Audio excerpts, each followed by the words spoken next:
आज के वीडियो में हम कोण के बारे में पढ़ेंगे। कोण कितने प्रकार के होते हैं। देखिए, सबसे पहले पढ़ेंगे आपके लेवल पे जो है समकोण, इसे राइट एंगल कहते हैं। दो किरणों के बीच 90 अंश के कोण को समकोण कहते हैं। ठीक है, ये आप देख रहे हो, ये इस प्रकार का कोण जब आपको मिलेगा तो ये कोण जो है क्या है, 90 अंश का होता है। देखो, समकोण को यल द्वारा प्रदर्शित किया जाता है, मतलब इस प्रकार से समकोण बराबर कितना होता है, 90 अंश होता है। दूसरा कौन सा है, न्यून कोण। न्यून कोण क्या है, न्यून कोण को कहते हैं एक्यूट एंगल। एक्यूट एंगल यानी वह कोण जो समकोण से छोटा होता है। जो समकोण से छोटा होगा ना, मतलब इस कोण से क्या है, ये समकोण है, जो इससे छोटा होगा ना उसको न्यून कोण कहते हैं, उसे न्यून कोण कहते हैं। न्यून का अर्थ है क्या, कम या छोटा। न्यून मतलब जो 90 डिग्री से कम हो, यानी जो भी 90 डिग्री से कम होगा उसे न्यून कोण कहेंगे। ठीक है, और जो 90 डिग्री होगा उसे समकोण कहेंगे। ये टॉपिक बड़ा अच्छा लगा मुझे, बड़ा अच्छे से एक्सप्लेन किया गया है, तो इसलिए मैं सोचा इस पर थोड़ा सा वीडियो बना दिया जाए ताकि जिनको ज़रूरत होगी वो जान लेंगे। देखिए, एक अधिक कोण। अब अधिक कोण कौन, किसको अधिक कोण कहते हैं, तो ऑब्ट्यूज एंगल। ऑब्ट्यूज एंगल क्या होता है, देखो वह कोण जो एक समकोण 90 डिग्री का समकोण होता है ना, उससे बड़ा हो एवं दो समकोण यानी 180 डिग्री से छोटा होता है तो अधिक कोण कहलाता है।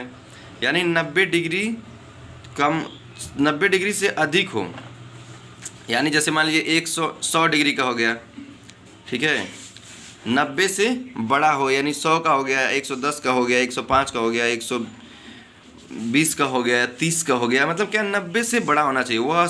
वह कोण जो 90 डिग्री से बड़ा हो और 180 डिग्री से छोटा हो उसे हम अधिक कोण कहते हैं, ऑब्ट्यूज एंगल कहते हैं।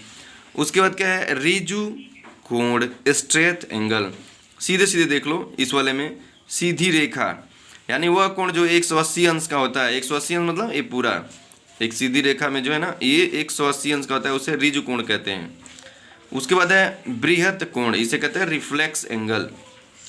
वह कोण जो 180 से बड़ा हो तथा 360 से कम हो उसे बृहत कोण कहते हैं। देखो, इस प्रकार का है, पूरा जो हमारा सर्किल होता है वो क्या है, 360 का होता है। ठीक है, लेकिन ये पूरे सर्किल से कम होना चाहिए, मतलब इस प्रकार का कुछ होना चाहिए, तो आपका ये बृहत कोण रिफ्लेक्स एंगल हो जाएगा।